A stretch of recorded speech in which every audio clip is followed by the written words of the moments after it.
Sugeng siang Mbah Kendil. Sugeng siang, Mbak. Nggih.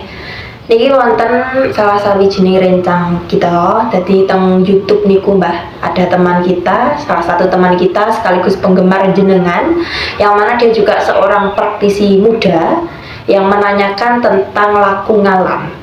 Laku ngalam atau tirakatan di alam semesta itu tujuannya apa dan kegunaannya apa, Mbah? Berdasarkan pengalaman yang pernah jenengan alami.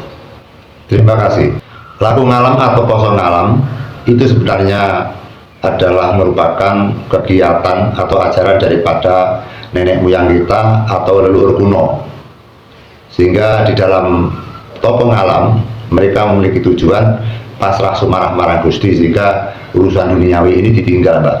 Jadi mereka menyempatkan diri beberapa hari atau beberapa bulan mengosongkan pikiran, mereka hanya menikmati di alam semesta, yang artinya mereka bersandar kepada Tuhan Yang Maha Esa. Pada saat topeng alam, satu-satunya hanya tujuan adalah menyerahkan diri kepada Sang Pencipta alam. Otomatis dengan menyerahkan diri mereka bersembah secara langsung atau hubungan antara manusia dengan Tuhannya. Sehingga di dalam ajaran nenek moyang topeng alam itu pasti memiliki pengalaman-pengalaman yang tidak pernah dimiliki. Pasti ada petunjuk-petunjuk, ada cerita-cerita, kisah-kisah, pengalaman-pengalaman yang mana pengalaman itu merupakan ajaran-ajaran secara pribadi. Kita bertanya tujuan, apa yang menjadi tujuan bahwa kegiatan nenek moyang harus topeng rame atau topeng alam? Karena kita selama hidup di dunia ini, atau kita hidup rumah tangga, hidup di masyarakat, tentu kita diributkan dengan urusan keluarga, permasalahan keluarga, kemudian kebutuhan ekonomi, sehingga tentu dalam pikiran kita jenuh, andai kata air itu butek atau keruh, hingga mereka hanya ingin otaknya bisa bening, ning. Apabila ning dan ning, mereka akan ada semangat hidup yang sangat kuat sekali. Kemudian hal tujuan tetap kita, yaitu menyerahkan diri kepada Tuhan, menyempatkan waktu beberapa hari yang difokuskan untuk bersembah kepada Tuhan Yang Maha Esa. Ada Alkisah, ada seseorang tabib yang mana mereka sudah berhenti daripada tabibnya karena nilai-nilai dan kelarisan daripada jamu atau kegiatan pengobatan tradisional mereka macet, sehingga tentang ekonominya kandas atau tidak laku, ekonominya siok-siok. Kemudian mereka sulitnya untuk menggapai ekonomi, akhirnya justru mereka menyempatkan diri meninggalkan dunianya, meninggalkan dengan segala aktivitas yang mana mereka hidup sehari-hari seperti tetangganya, seperti masyarakat yang lain. Pada saat mereka punya niat topeng rame, justru mereka sudah kaya tidak punya harta benda, yang ada hanya beberapa peralatan rumah tangga seperti kipas angin, seperti seperti TV dan sebagainya, mereka jual senilai hampir kurang lebih 5 juta ke 10 juta. Uang daripada jual beli perkakas rumah itu mereka pakai untuk biaya-biaya, yaitu selama mereka mengadakan topeng rame. Topeng rame yang dijalankan, mereka masuk keluar daripada hutan, dari hutan satu ke pindah hutan yang lain, naik gunung turun gunung, dari gunung satu ke gunung yang lain. Mereka memiliki jadwal, yaitu mulai dari 1 Suro sampai habisnya bulan Suro. Jika kalau bagi saya topeng rame tidak terikat dengan hari atau bulan Suro. Topeng rame itu bebas, karena kita bersembah pada Tuhan itu tidak ada batasan-batasan atau waktu-waktu yang dikhususkan. Kita bersembah pada Tuhan itu setiap saat, seperti hanya kita bernapas, kita mengeluarkan napas, menarik napas, itulah waktunya kita untuk bersandar berbakti pada Tuhan Yang Maha Esa. Kisah ini menjadikan motivasi kita bahwa apa untungnya kita akan bercerita. Setelah mereka menjalankan 1 bulan penuh, modal sekitar 5 ke 10 juta, mereka meminjam mobil salah satu temannya. Seluruh keluarganya diajak, dari istrinya, termasuk pembantunya atau temannya, termasuk anak-anaknya juga diajak, Mbak. Iya, itu anaknya apa nggak sekolah atau gimana itu, Mbak? Iya, pada saat itu anaknya diizinkan kepada sekolah untuk libur dalam 1 bulan. Dia tikat-tikatan, Mbak, hingga dia misalkan hancur, ya biarkan ekonominya. Setelah pulang dari topeng rame nanti tidak samakan, itu tidak peduli, yang penting dia memberikan waktu untuk 1 bulan bersandar pada Tuhan. Perkakas rumah, misalkan kompor, gas LPG, kemudian magicom, pokoknya peralatan dapur semua dibawa. Mereka masuk hutan atau di puncak gunung itu mencari daerah-daerah yang datar, kemudian mereka membuat perkemahan, membawa terpal yang baru dan beberapa bambu dipakai untuk bikin kemah-kemahan, Mbak. Nggih.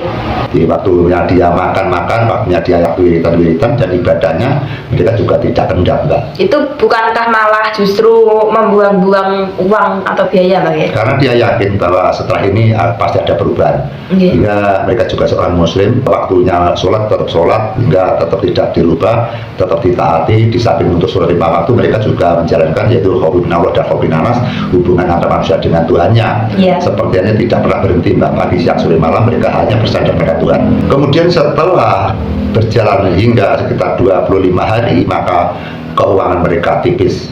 Mereka makan saja tidak bisa, dan akhirnya mereka terpaksa yaitu mengunjungi teman di sekitarnya daerah Malang. Mereka mencari temannya untuk minta bantuan makan. Nggih. Namun berhubung itu bertujuan baik, justru dengan temannya dikasih uang 1 juta untuk meneruskan perjalanan lagi. Nggih. Kemudian setelah genap 1 bulan dia tidak pulang, terus kemudian mereka pulang. Dan setelah pulang, mereka pun juga kebingungan, akhirnya tidak bisa makan beberapa hari karena memang sudah kandas, Mbak. Iya. Dan akhirnya mereka hanya utang-utang di toko sampai beberapa bulan. Sekitar ada 1 tahun, ternyata ada perubahan. Ada tamu yang berasal dari Jakarta, teman lamanya, mereka menawarkan kerjasama, yaitu mereka memiliki pekerjaan di properti, dijual membeli rumah. Mereka ditugaskan untuk mencari rumah-rumah yang dijual di daerah kota, atau mereka diajak untuk kerjasama di pelelangan bank. Nggih. Akhirnya kita lama sekali tidak berjumpa pada mereka. Namanya saya privasi karena ya menjaga dengan rahasianya. Iya. Ternyata mereka sekarang sudah kaya raya, sudah punya mobil, rumahnya sudah bagus. Kerjaannya juga properti itu. Ya, sekarang sudah properti, dia sudah mandiri, tidak bergabung dengan temannya. Justru mereka mampu membeli tanah yang luas. Kita kesana malah justru membeli gunung. Di pegunungan itu dibeli, tanahnya dijual ke Surabaya, tempatnya dibuat yaitu tempat perumnas. Sehingga mereka juga kaya raya.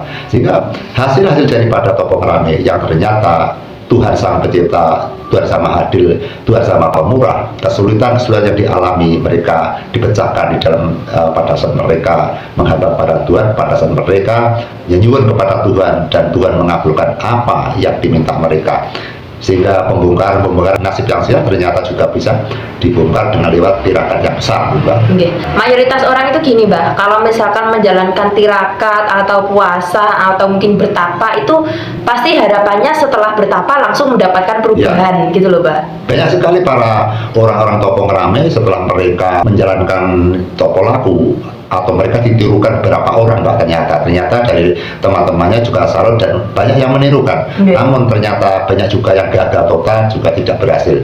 Kesimpulan saya bahwa mereka gagal mungkin karena tidak ikhlas uang yang dihambur-hamburkan untuk tirakatan. Jadi apabila mereka ikhlas dan mereka sungguh-sungguh, maka Tuhan itu pasti tahu dengan keluhan-keluhan kita. Tuhan pasti akan memberikan sesuatu yang akan kita minta. Sehingga pasrah dan cuma penting, jika uang yang dipakai untuk Topeng Rame sama sekali sudah tidak dihiraukan, sudah dianggap sudah hilang, Mbak. Sehingga kesimpulannya tentang Topeng Rame adalah merupakan kegiatan nenek moyang kita yang mana pernah dijalankan para leluhur, para resi, para satria, seperti halnya para tokoh-tokoh di pewayangan seperti Arjuna, Kresna. Itu apabila mereka susah, maka mereka ke hutan, dia mencurahkan apa yang ada di hatinya kepada Tuhan Sang Maha Pencipta, yang ternyata setelah dari hutan mereka juga mendapatkan penyelesaian, dan mereka sebagai sosok orang atau sosok pewayangan yang benar-benar memiliki kelebihan yang dahsyat. Ini merupakan simbol-simbol bahwa apabila kita benar berpasrah pada Tuhan, maka Tuhan akan mengganti yang mana yang terbikin untuk bersembah pada Tuhan akan diganti oleh Tuhan yang penggantian itu berlebih-lebih daripada uang yang dikeluarkan. Terima kasih. Misalkan ada orang yang justru malah ketika dia menjalankan tirakatan itu justru permasalahan malah datang bertubi-tubi, itu harus terus dilanjutkan tirakatannya atau berhenti atau gimana, Pak? Karena setiap orang cobanya tidak sama. Ada yang dicoba dengan ringan, ada yang dicoba dengan sedang, ada yang dicoba dengan kekuatan-kekuatan yang sangat menakutkan. Sehingga kita harus tabah dan bisa menghadapi cobaan-cobaan, karena cobaan itu hanya melintas saja. Tidak seterusnya kita dicoba oleh Tuhan. Sehingga cobaan merupakan ujian-ujian yang diberikan kepada kita, seperti halnya para siswa-siswa yang sekolah pasti ada ujian. Setelah ujian pasti dia memiliki ijazah, dan ijazah bisa dipakai untuk bekerja. Sehingga banyak sekali orang yang menyatakan bahwa ujian adalah merupakan hukuman manusia, yang mana mereka kadang-kadang tidak kuat, sehingga kita Dengan adanya hal seperti ini, maka kita harus tahu bahwa tidak mungkin manusia tidak dicoba, tidak diberi ujian oleh Sang Pencipta alam, karena ujian-ujian itu, cobaan-cobaan itu akan memperbesar, akan memperjernihkan, akan memperluas dengan keberadaan apa yang kita cita-citakan, sehingga ujian merupakan yaitu pangkal-pangkal modal kita untuk menuju kesuksesan. Terima kasih. Cukup sekian teman-teman, semoga video ini bermanfaat. Selamat siang. Selamat siang, terima kasih.